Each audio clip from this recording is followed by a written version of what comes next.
I've been thinking about regret recently, and not in a dramatic way, but in a way that I feel is necessary. You know, you see some statistics and research and studies of people who are interviewed in their 80s and 90s or on their deathbed, and they talk about the things that they regret. You know, I don't want to wait till I'm 80 to do that. I think there's moments in our lives we have the time to do that if you want to, and that's something I want to do now, while I'm younger, and for as much time as I have left in my life. I don't want to wait till I'm 80 and look back and said, I should have done that earlier.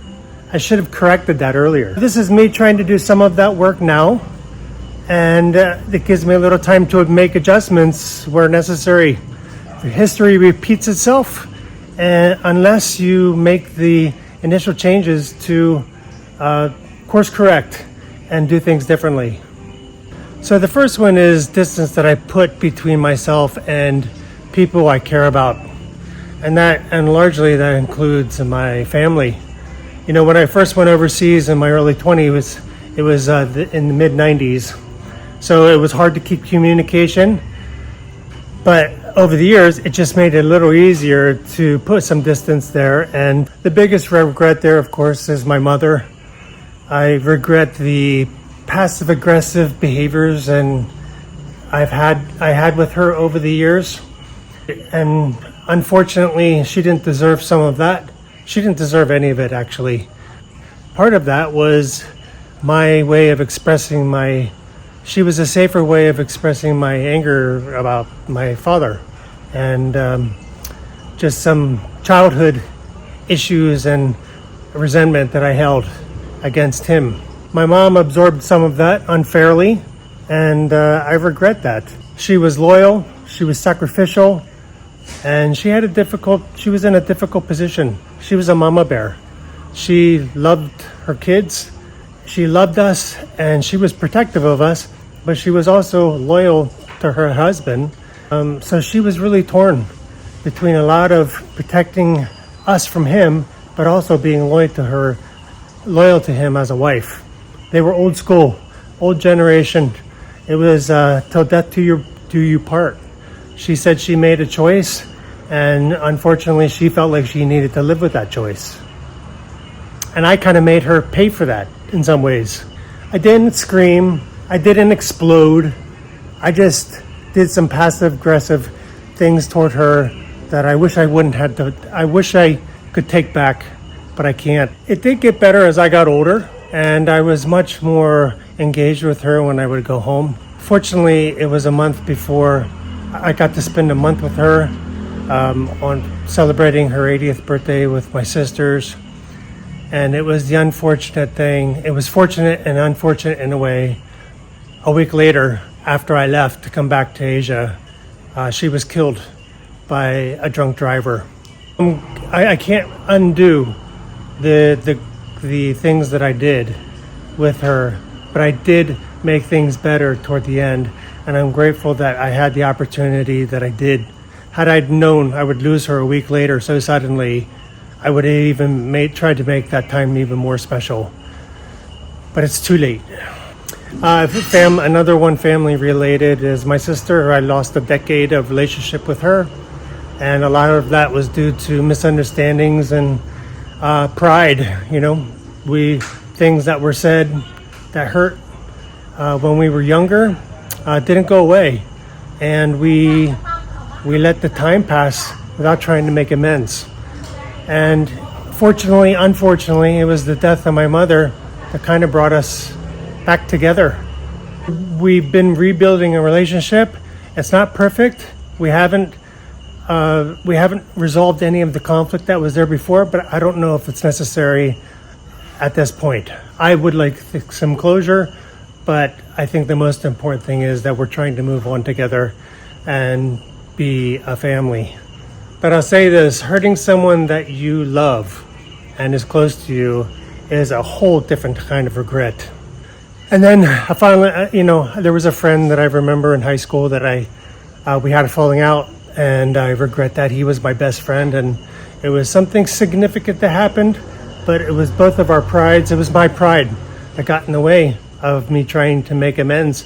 I was young and dumb, and I easily wrote off a very close friendship because of my pride, because of the hurt that I felt was more important than regaining that friend back. And then finally, with my wife, there are two incidences that happened when we weren't married during our dating years. I won't go into the specifics of them. She never brings them up, and she kind of laughs about them if they are kind of hinted at, but she never brings them up. It's always me, and it's usually always me out of a sense of regret. I regret that I hurt her at those moments, and I wish I could take them back, but I can't.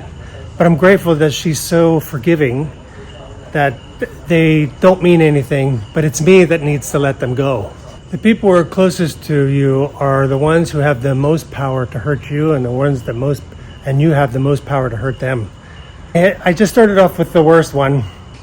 This isn't intended to be emotional. This is supposed to be a time of learning and reflection and moving on, trying to make things better. A second regret is becoming what others expected of me, especially in the beginning when I was younger, especially in my 20s. There was a period of my time when I didn't know who I was or who I wanted to be. And so I ended up becoming someone that others wanted me to be or expected me to be. And I tried to live up to that perception. Whether it was me who had that perception or it was whether them who were imposing it on me, I think it's one of those things when I look back in my life that it's better to be the person you want to be, create the person you want to be if you don't know what you are, rather than, or otherwise someone's going to make you something that you're not. And they're going to make you something in their image. I think the period of my time when it was the worst was in my 20s when I went to Peace Corps, and I didn't know. I think most of us didn't want to know who we were, and so we experimented, and I think there was some of that wildness that was able to come out at the time, but I wish I would have been a little more confident in who I was at the time, instead of end up being part of the party crowd. If you don't decide who you are, others will decide for you. And once you're living inside that identity, it's really hard to escape it. It can be a very costly choice to stay in that identity, and if you don't try to get out and be the person that you really are. Just decide the person you want to become. Otherwise, you'll drift into someone else's expectations. The third one is fear of systems and people. Another pattern I see is fear. It's not a physical fear, it's a social fear. Fear of bullies at work, even bullies in school, narcissists at work, poor leadership, and I think one of the most difficult ones is the status quo. Fear really wasn't about safety, it was about wanting to belong, not wanting to be the outsider or the oddball. Most people want to fit in, so they'll do whatever it takes to be part of the group. It's hard to stand apart when you want to belong to a group or a club that thinks a certain way, but different than the way that you think. So sometimes I kept quiet when I wish I didn't. Some of the fear was not about losing my job.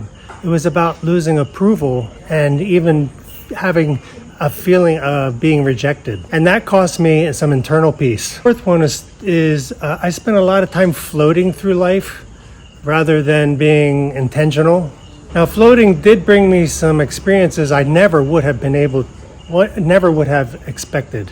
It brought me overseas. It shaped my life in very unexpected ways. But floating also caused me not to apply myself in ways that I could have. I barely got through college and my bachelor's degree because I partied too much. But it wasn't the grades that really mattered, it was the discipline that mattered. Something I didn't really have at that time. If I had applied myself fully, I can't imagine the doors it could have opened up. And what confidence that could have built in me earlier in life had I had that discipline. I barely got through school and I barely got my degree, but I can't imagine how much I could have done had I even had I tried, how well I could have done had I really truly tried. Later in life, I earned a master's degree, which proved to me that I do have some intelligence and that I can have the discipline. So although I did kind of redeem myself, I did realize that if I applied myself, I really can do something I want to do. Which I would have been able to do that sooner. Another one is financially. I wish I would have planned and knew sooner more about finances and investing. Early retirement wasn't even a concept until I turned 50. And by then it was almost somewhat too late. Options are built before you actually need them. The options I could have created for myself at this age had I started back in my 30s and the 40s. I can't imagine the opportunities and options I would have now in early retirement. A fifth one was not having much confidence in myself. Did you ever hear of the concept, the imposter syndrome? I had that almost my entire career. My career is pretty amazing if you look at my CV. And not to float my own boat, it's pretty impressive, the things I've done and the places I've been and the jobs that I've held, even at an earlier age. But every job I went into, I felt like I was inadequate. I felt like I got this job by luck. It wasn't anything I did. It wasn't anything that I said. It was pure luck that I got the job. I felt underqualified, even though I wasn't. Most of my stress wasn't even from the job itself. It's from the story that I told myself and whether I even deserved to be there. If I would have had the confidence to walk into rooms without the anxiety, in the offices and the meetings, without the anxiety that I had, I would have saved myself a lot of sleepless nights. Confidence doesn't change reality, it changes how you experience it. The sixth one is a little more related to spiritual and relational drift. There were seasons in my life when I walked closely with God. There were longer seasons when I didn't. Those seasons when I drifted are seasons that I feel more now than I ever did before. Reading a book called From Strength to Strength, and in it he has a whole chapter devoted to the older you get, how more and more people realize how much faith in God was missing in their life, and how they had wished they had spent more time with the spiritual side. It's only when the noise dies down, that's when you realize what is really missing. Time invested in depth, relationships, and faith compounds just the same as money does. When I look at these regrets, there's a theme here. Avoidance, drift, complacency, fear of conflict, waiting too long to act, procrastination, fear of rejection, fear of failing. The good news is this: I'm not done, and most likely you are not done either. Regret isn't a verdict, it's a feedback to ourselves to say, hey, something needs to change here. So if you're willing to listen to it while you still have time, instead of bitterness, it can become wisdom to live by. So did any of this stir any feelings in you? Any reflections in yourself, in your own life? And if it did, it's not too late. It's not too late to take these times to think about what's important to you. You don't need to fix your life overnight. You just need to course correct and give yourself time to make adjustments, to become the person you want to be, and live the life that you want to enjoy. Something that gives you joy, happiness, and hope. So maybe this is a signal to you to do some reflection on your own. If you have anything you'd like to share with me share your own type of regrets in the comments below. I'd love to hear from you. Thanks again, everybody, for joining me. Life is good. Life can be as good as you make it. Happiness is doing the things that bring you pleasure in life. And it can be as simple as sitting and watching a sunrise, drinking a coffee, or just sitting quietly with your spouse or partner or whoever it is. Your puppies, your pups. Puppies bring a lot of joy. And I'm so glad I'm here with mine. All right, everybody, take care. God bless. And take it slow.